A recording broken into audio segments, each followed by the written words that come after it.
Headline edition, July 8, 1947. The Army Air Forces has announced that a flying disc has been found and is now in the possession of the Army. Army officers say the missile found...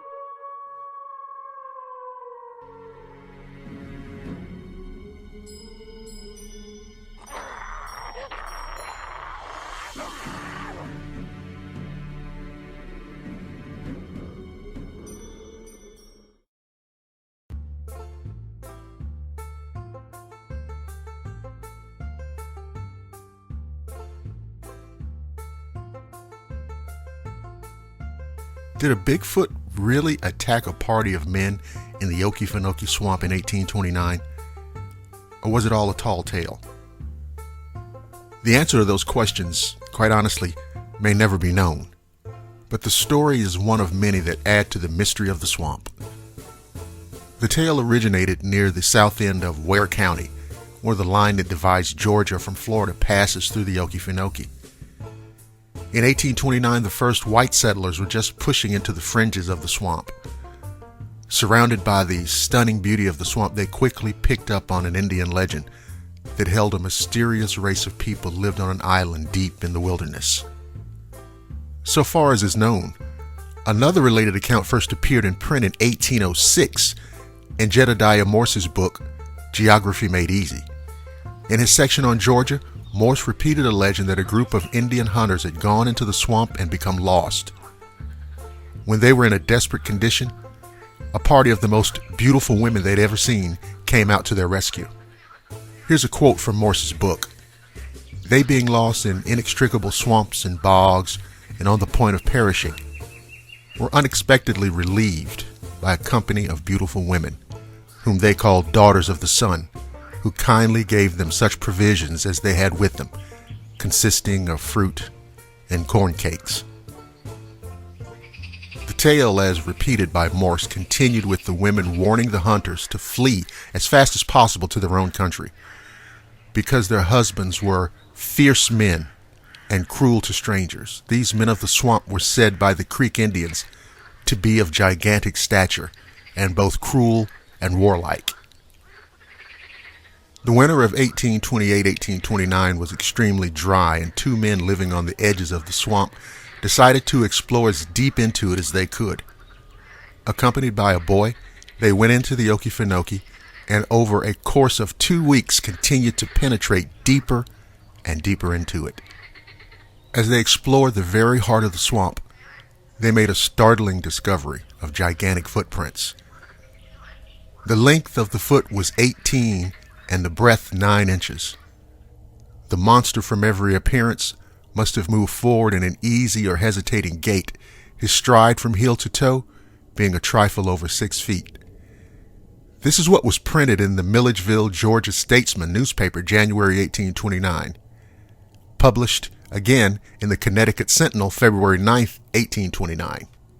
The men, as newspapers of the time noted, had, quote, seen enough.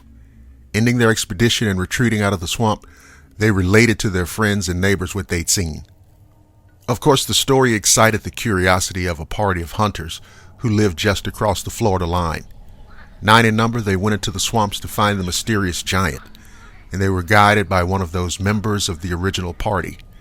Quote, following for some days the direction of their guide, they came at length upon the track first discovered, some vestiges of which were still remaining. Pursuing these traces several days longer, they came to a halt on a little eminence and determined to pitch their camp and refresh themselves for the day.